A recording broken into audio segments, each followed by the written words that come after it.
If you're looking for cold damage minions who always crits and has a 143% cold penetration, you're in the right video. How? Well, we got a unique item that perfectly fuels their cold damage scaling, a set item with fun mechanics and insane damage output, and a busted weaver item that dials their crit damage into absurd territory. All while we occasionally use chaos bolts. Oh, but not on enemies, on our minions. And the best part about it, we only have to nurture 2 adult minions instead of a kindergarten packed with their kids. This is the Shattering Duo.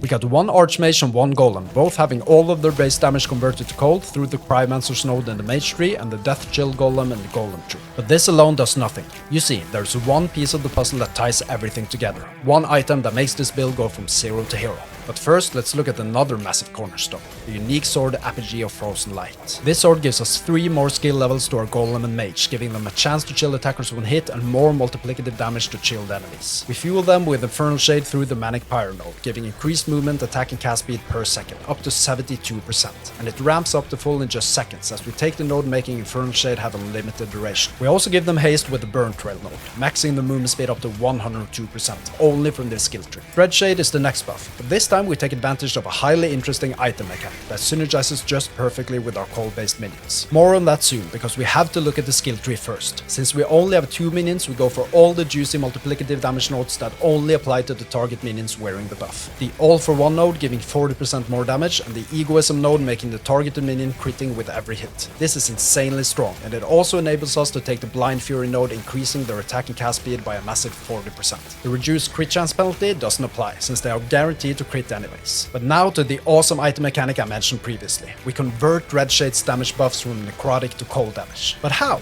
Well, you know the Formosus the Undying boss? He drops the highly popular Last Steps of the Living boost that most low life builds use, but we're not after those. Not at all. You see, he also drops an item set called the Liches set, and there's an item in there that completes this build. Actually, without it, there is no build. Enter the Liches Scorn Offhand Catalyst. This is the beautiful item that converts our Dreadshade damage buffs to cold damage, but that's not all of it. It also gives our minions a chance to apply Frostbite on hit and an increased freeze rate multiplier. But the best thing about it is the 1% minion cold penetration per intelligence. That makes it even more important to stack as much intelligence as we can for this build. But there's more. For every 25 max mana, we also give our Archmage 5% more multiplicative damage through the Forbidden Arcana node.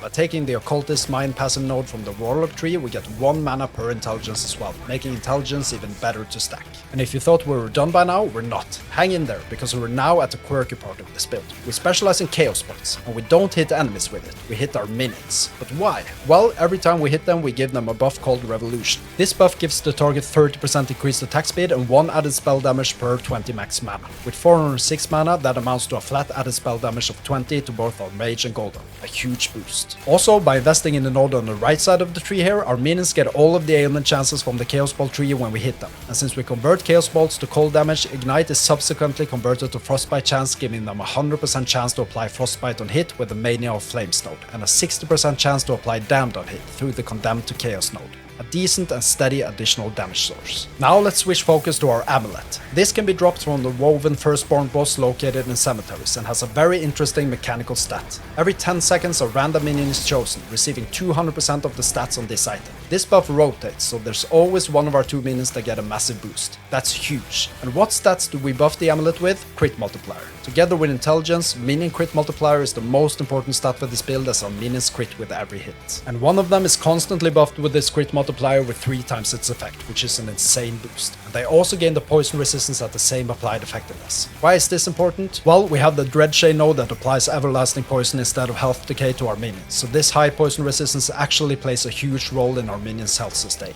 The most important attacking stat for this build is intelligence. We've already touched on why, but let's recap. Per point, it gives 4% increased minion skill damage, 1% minion cold penetration, 1 mana, which gives more multiplicative damage to our Skeleton Mage and flat minion spell damage when we hit our minions with Chaos Bolts. That's why we stack 143 intelligence for this build, and feel free to stack more. Apart from that, minion crit multiplier is king, along with flat minion spell and melee damage, increased minion damage and minion cold penetration. So how do we play this? First, we summon our Golem and cast Dreadshade on it. Then we wait till Dreadshade has recovered its cooldown before summoning the Archmage and casting Dreadshade on that one as well. Finally, we buff them with 1 Infernal Shade each and hit them with Chaos Bolts to apply the Revolution buff on them. Now we're ready for an adventure. Now, if you've enjoyed these Icy Maniacs so far, make sure to hit the like and subscribe buttons. It's also possible to join the channel as a member with exclusive perks, and this is the ultimate way to support me as a creator. Thank you for all your support, I highly appreciate it. So, how does this setup perform against the big bad ones? This time, let's melt Abomination first. As you can see, his health is just rapidly decaying, even at this respectable corruption level. The only thing we have to do is to hit our minions with Chaos Bolts every 13 seconds to refresh the Revolution buff, and simply focus on avoiding enemy attacks. Next up, the Harbinger. As with Abomination, the gameplay is still a breeze. It's so satisfying to see our minions crit with every hit, and knowing that we only have to nurture 2 of them. And that's the Harbinger down as well. To wrap up, let's see how we fare against Aberoth.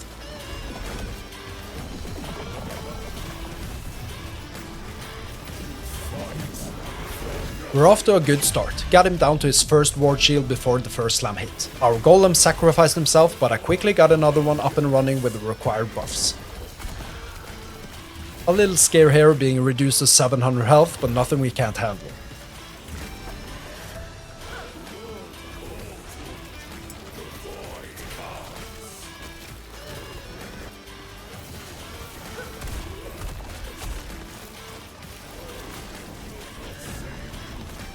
As you can see, there's no kill threshold source on this build, so we have to keep at it till the very end. But finally, the foul beast gives in and heads off to oblivion. Now, before all of you go into the comment section with brilliant ideas and alternative setups for this build, I'm gonna try to stay one step ahead here. For instance, if we look at the unique sword for this build, it has a mechanical stat stating that every time a minion dies, we get a stack of Frozen Vengeance. Further, we can consume 1 stack of Frozen Vengeance by hitting an enemy with a melee attack. And when we do, all of our minions are granted Frenzy and more multiplicative damage to chilled enemies for 8 seconds. This is a strong buff, but it requires that we spec into Harvest instead of Chaos Bolts, losing the juicy flat spell damage for our minions. It would also require us to be more in the front line of our attack, since we'd have to get up and close to our enemies to hit them with a melee attack. This arguably weakens the survivability for this build to quite a degree. However, there's also high reward included in the high risk, as Harvest also gives an immense multiplicative damage to minions with every 14th hit with full points invested in the Spirit Shards node. I found that the minion flat spell damage and ailment chance setup with Chaos Bolts all in all outweigh the potential benefits of the up-close melee playstyle. However, if you want to try this setup instead, you need minions to die to get the Frozen Vengeance stacks. And this is actually possible by simply wearing the Aetheros Path boots we already have and running around. You see, when we move, they frequently summon vines that eventually die while we're in battle, giving us Frozen Vengeance stacks all the time. But that obviously locks you into a strict gear choice in order to work. Another build variant is to summon more golems by wearing the Aaron's Will body armor, giving us 1 max golem per 4 max skeletons. We could easily get 3 golems with the setup, and if pushed to the limits, even more. However, we would then need to restructure our Dreadshade setup, as it would be quite cumbersome to maintain this buff for so many minions due to the high cooldown with the Egoism node. And if we remove that node, our minions crit chance would be reduced drastically. This means that we would also have to remove the Blind Fury node to give our minions more crit chance, but much less attack and cast speed as a result. It would also require us to spec into the maximum shade nodes of both the Dreadshade and Infernal Shade skill trees to have enough shades for all of our minions, and then we're suddenly looking at quite a different build setup already. I think the final build setup is the only one that can stay 100% true to my main idea with this build, and is thus what I landed on. But it's up to you to experiment with anything you want here.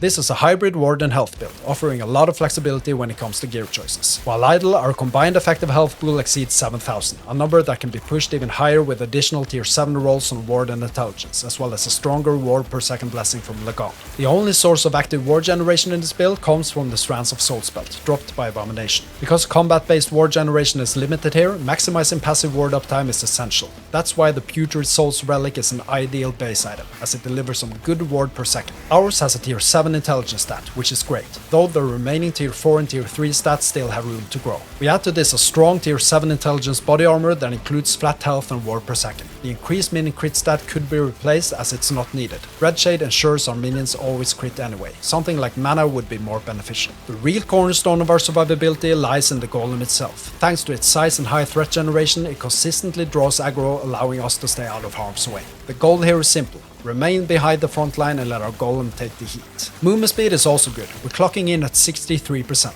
I'm a big fan of the Aetheros Path boots, which provide excellent baseline movement speed to both us and our minions.